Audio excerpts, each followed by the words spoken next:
Les dents du haut ont basculé vers l'intérieur pour rattraper le contact avec la mandibule qui n'a pas grandi. Ce problème dentaire, en fait, on ne le regarde pas de manière isolée, on va le remettre dans un contexte qui est plus global, qui est la face. Une bouche entrouverte, un squelette qui ne grandit pas, et avec la croissance de la mandibule, donc la mâchoire inférieure qui s'est arrêtée. Tous les os du corps grandissent correctement, les os longs, sauf les os de la face. Donc cette mâchoire a une croissance qui est particulière, elle est liée à la fonction. Les fonctions de la face, vous en avez 3 principalement. Je respire, je déglutis et surtout, je mastique. Ce qu'on cherche à obtenir, nous, en fait, c'est une reprise de croissance de la mandibule par allongement de ce cartilage. Donc il faut essayer de comprendre pourquoi le cartilage n'a pas grandi. Et le cartilage ne grandit pas ça parce que je pense que Virgile est encore en succion déglutition. C'est-à-dire que lors de la déglutition, on a un phénomène d'aspiration qui se crée. Ce phénomène d'aspiration va reculer la mâchoire et écraser le site de croissance de la mandibule. C'est pour ça qu'on se retrouve avec une mandibule qui reste en arrière. Et après, son symptôme dentaire n'est que le rattrapage des dents parce qu'elle cherche à retrouver un contact sur les dents du bas. C'est pour ça qu'on a les 2 latérales en avant et les 2 centrales qui reviennent derrière.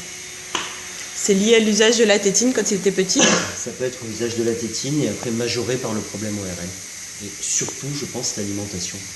Un enfant qui mâche correctement fait...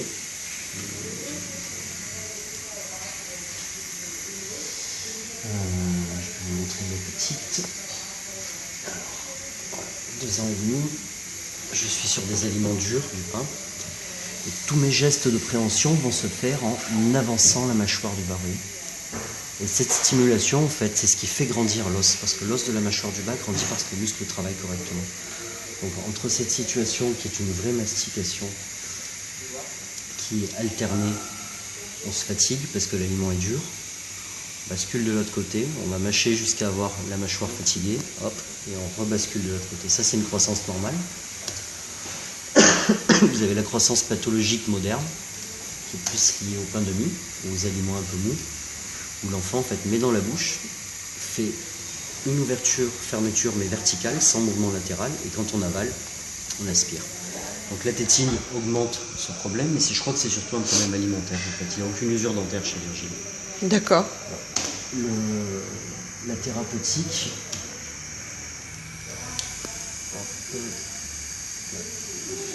c'est de soulager d'abord les articulations de la mâchoire, parce qu'ici elles sont écrasées.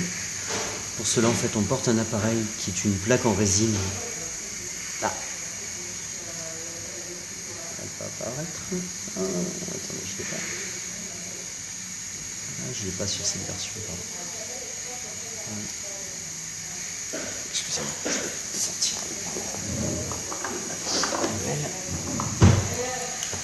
Donc l'idée, c'est d'interposer de la résine entre les 2 articulations. Ça descend la mâchoire du haut, ça libère la compression du cartilage qui peut lui permettre de grandir. Après, pour grandir, il faut mettre la mâchoire en avant, c'est-à-dire avancer la mandibule et libérer ici un espace suffisant pour permettre à l'os de s'allonger, de rattraper l'écart. Dernière chose, c'est de reproduire les mouvements de la mastication en stimulant les muscles qui sont responsables de la croissance, c'est-à-dire les muscles qui permettent de déplacer à droite et à gauche. Et ça, on le réalise avec cet appareil. Alors, ce sont 2 plaques.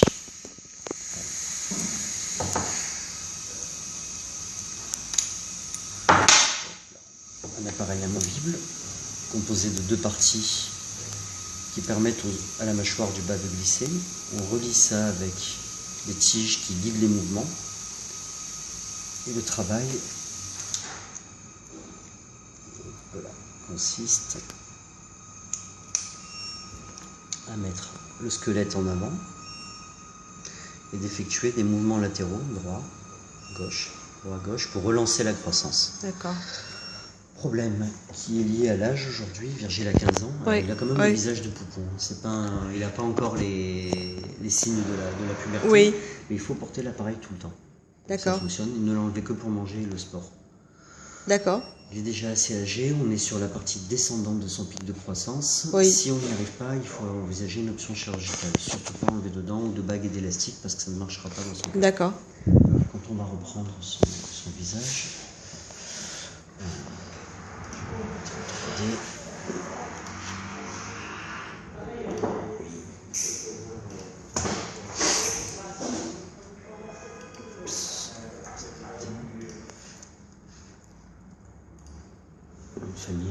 pardon. De Saint-Blanca.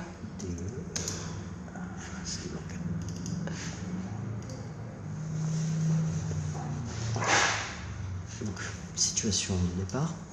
La canine du haut doit être ici, la prémolaire doit être là, et la pointe de la molaire supérieure doit se situer dans le sillon de la molaire inférieure. D'accord. Alors j'ai simulé une avancée pour voir comment on devait se positionner. Tac, tac, là on est devant le bon rapport. Là il faut que le squelette ait grandi. Et l'intensité de la croissance, en fait, elle est donnée par le décalage entre les deux parois. Ça fait quand même presque 7-8 mm de croissance. Oui. Quand on regarde les dents, quand on avance la mâchoire, on se rend compte qu'on a un problème de mise en place, parce que la position initiale des incisives, c'est une rétroversion. Si je bague toutes les dents du haut, il va se produire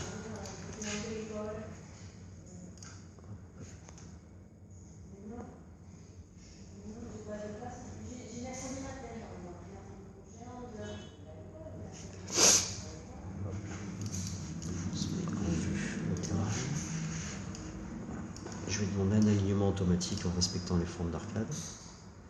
Hop. Ça, cette situation ne se produit pas, et en fait ce qui va se produire c'est on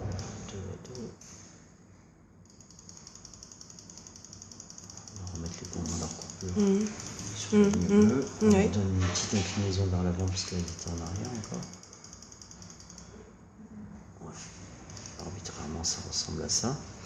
Et là, vous voyez, ça crée un décalage entre le haut et le bas. Et ce décalage, on doit absolument le résoudre par de la croissance. Donc, les bagues dans un système comme ça marchent très mal, puisqu'on tire en force. En fait, le corps, quand on tire, on allonge les muscles se contractent pour revenir en position de repos, ça ne marchera pas. Il y a l'âge qui est un facteur pénalisant. Donc, c'est activateur. En cours d'activateur, si on a une bonne réponse de croissance, on pose des bagues pour libérer le mouvement de la mâchoire, lui permettre de continuer à avancer. On fait un mouvement progressif avec les dents. Et si on n'a pas suffisamment de réponse de croissance, il faut déplacer le squelette de manière artificielle en faisant une ostéotomie, en avançant la mâchoire du bas. Alors l'intérêt n'est pas dentaire ni esthétique, il est à long terme dans les apnées du sommeil. Parce que quand vous avez un squelette... Donc, mais c'est... Ça m'a... Enfin, ce manque de croissance est dû notamment à un problème ORL ? ORL, déglutition, mastication.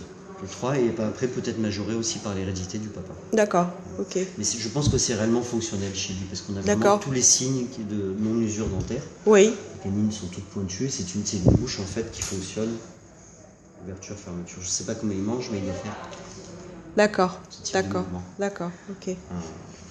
Donc l'idée du traitement sur un diagramme de décision, ça serait.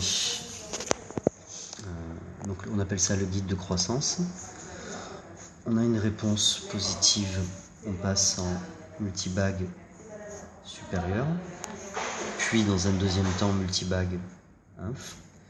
Réponse de croissance négative, on attend ces 20-25 ans, on le bague à ce moment-là pour créer un écart entre le haut et le bas, c'est-à-dire se mettre dans la situation qu'on avait tout à l'heure avec les dents bien droites. Oui. Et après, donc c'est multibague sup, et après c'est une chirurgie d'avancée. On appelle ça un OSBM, de la mâchoire du bas en fait pour se retrouver avec une occlusion correcte, qui est le rapport une dent entre deux dents. Le gain que l'on récupère ici, en fait, on va le reprendre sur la radio de profil.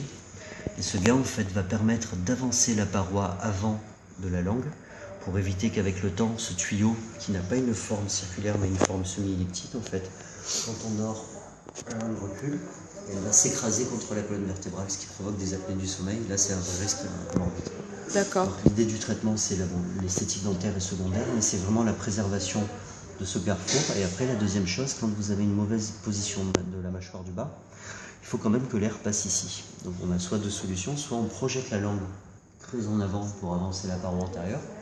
Mais comme chez lui, la position est bloquée par les dents de haut, il a pris une deuxième voie réflexe qui, vous voyez, la colonne vertébrale a une courbure, mais qui est quand même assez limitée. Normalement, on a une courbure qui est assez importante dans ce sens. Oui. Là, c'est une courbure qui s'inverse, qui a tendance à aller en concavité antérieure, parce que c'est un recul spontané de la paroi avec une tension des muscles des colonnes cervicales. Donc le gamin, en fait, se met en hyperextension comme ça, pour reculer le cou. Vous voyez, quand on regarde son visage, c'est surtout sur l'autre, on voit bien, voilà.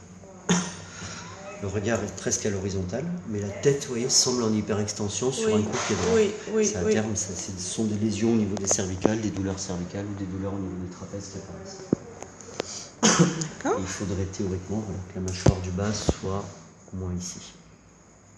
Devant le nez? Ouais, là, au niveau de mon trait, à peu près là. Ça fait beaucoup, hein? Ouais, ça fait l'écart, ça fait 7-8 mm à peu près de défaut de croissance. Ah oui. Quand on quantifie, l'ordi me donne 6 degrés, c'est 2 degrés par an, donc ça fait 3 ans de retard de croissance. Donc entre 3 et 4 ans de retard de croissance sur la mâchoire du bas. Bon. Voilà. Bravo Virgile. Ici, il est là-bas depuis quand? Depuis longtemps? Il est depuis 1 an. Un an. Et ici, vous l'avez jamais vu montrer à quelqu'un avant? Mais si, avant on habitait Paris et il avait été question d'un appareil dentaire, mais juste pour un mauvais placement des incisives. On n'a jamais évoqué le retard de croissance. Le retard de croissance, le décalage de squelette en arrière. Non, jamais. Mais peut-être parce qu'il n'était pas en retard la dernière fois qu'on a vu il y a 2 ans. Moi je dirais que ça date depuis toujours ça. Ouais. De toute façon, il a toujours eu ce profil. Oui. Après ça s'accentue parce que chez le garçon, le nez, la partie supérieure du visage avance toute seule, donc l'écart paraît plus important. Si la mâchoire ne peut pas suivre le décalage, c'est au moment des 12-13 ans que ça prend de l'ampleur. Mais c'est un problème qui existe depuis des années. Donc l'idée c'est de lui faire porter directement en première intention ceci. Activateur de croissance. Bon, et donc il l'enlève pour les repas. Se brosser les dents et le sport, c'est tout. Et pour dormir? Non, il le garde pour dormir. Il garde pour dormir. Tout le temps sauf pour manger, se brosser les dents. D'accord, ok.